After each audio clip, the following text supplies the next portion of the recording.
Okay, this is a doozy. Last year, in the part of the U.S. military that's in charge of all of our nation's nuclear weapons, the #2 guy in that command was fired after he was alleged to be involved in gambling at casinos with counterfeit chips. Soon thereafter, the Air Force general in charge of all nuclear missiles was also fired. Or actually, he was relieved of the responsibility of being in charge of all our nuclear missiles and was assigned to a desk job after he was found to have engaged in personal misbehavior on an official trip to Russia. From the Inspector General report on that trip to Russia, it kind of seems like the trip was just a big 4-day bender for the general, including the general spending lots of drunken time in the company of suspicious foreign women while he bragged publicly and loudly in Russia about him being in command over the U.S. nuclear arsenal. The general got reassigned to an unglamorous desk job last October. So 2013 was just not a great year for our nation's nuclear weapons and their keepers. That was then, though, right? This is 2014, a fresh start for the people who we hope and pray are the most responsible and competent people on the planet, given what they're responsible for. 2014 has to be better than 2013, right? Has to be, right? Actually, this year started with reports of a wide investigation into alleged drug use by nuclear weapons launch officers. Eek. That investigation widened even further into an investigation into cheating on proficiency exams by our nuclear weapons launch officers. These are monthly proficiency exams given to Air Force officers, the ones who literally have their fingers on the triggers of our nation's nuclear missiles. At first, the military pulled 34 launch officers off the job, stripped them of their certification and security clearances. But then came bombshell revelations from former officers quoted in the LA Times and the New York Times, talking about how widespread the cheating is on those exams in the Air Force, and apparently has been for years. Reports that commanders and higher-ups in the nuclear command have been aware of this widespread cheating by launch officers for years. Reports that it is rarely, if ever, punished. Basically, news that cheating has become the norm at our nation's nuclear weapons sites. Well, today, big news. Today, the Air Force fired 9 nuclear commanders, 9 mid-level nuclear commanders involved in the cheating scandal, including the commanders of 3 nuclear missile squadrons. Beyond the 9 commanders who they fired, the Air Force also says it will discipline dozens of junior officers. The most senior person tied to the cheating scandal, this guy, the top commander at Malmstrom Air Base in Montana, he was not fired today, but he was allowed to resign, both his command and from the Air Force generally. As the part of the U.S. military that handles nuclear weapons has basically melted down and started collapsing over the past few years, top people have been fired before.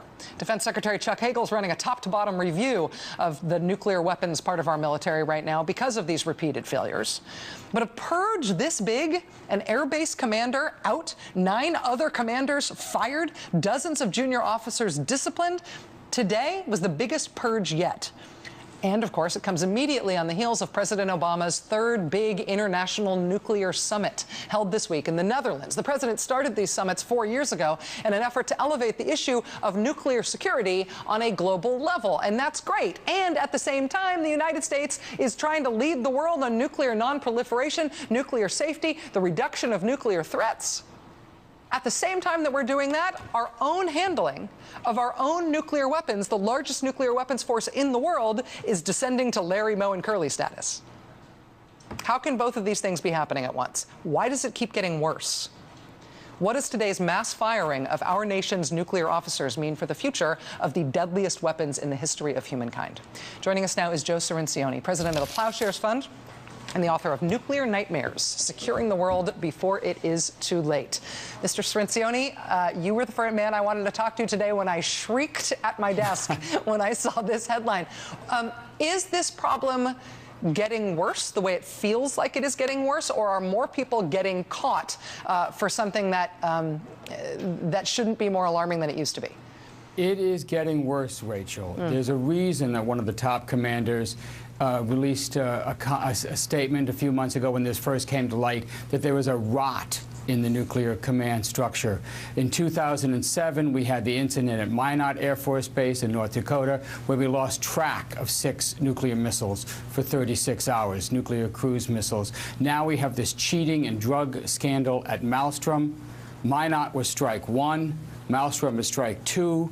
I am very fearful of what strike 3 could look like. When the commander at Malmstrom resigned today, he was allowed to resign. He resigned both his command and from the Air Force.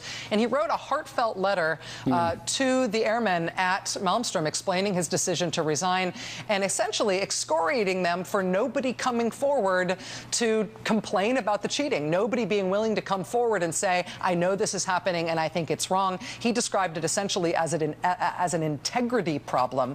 That implies a sort of human failure that's unrelated to the nuclear mission. Do you see this as something that is nuclear specific or a broader problem that doesn't have to do with those missiles? You have to feel for the officers here. I've met many of these nuclear commanders, and they are first-rate, and they are trying to do their job, and it is a thankless mission. We send them to the most remote areas of America. They pull 24-hour shifts underground, practicing to push a button that they know they're never going to push. No wonder there's morale problems here. So you have to feel for them. And here you've just stripped away the top command at one of the bases, basically ending these people's careers, although they'll stay in the Air Force for a little while longer. But does this solve the problem?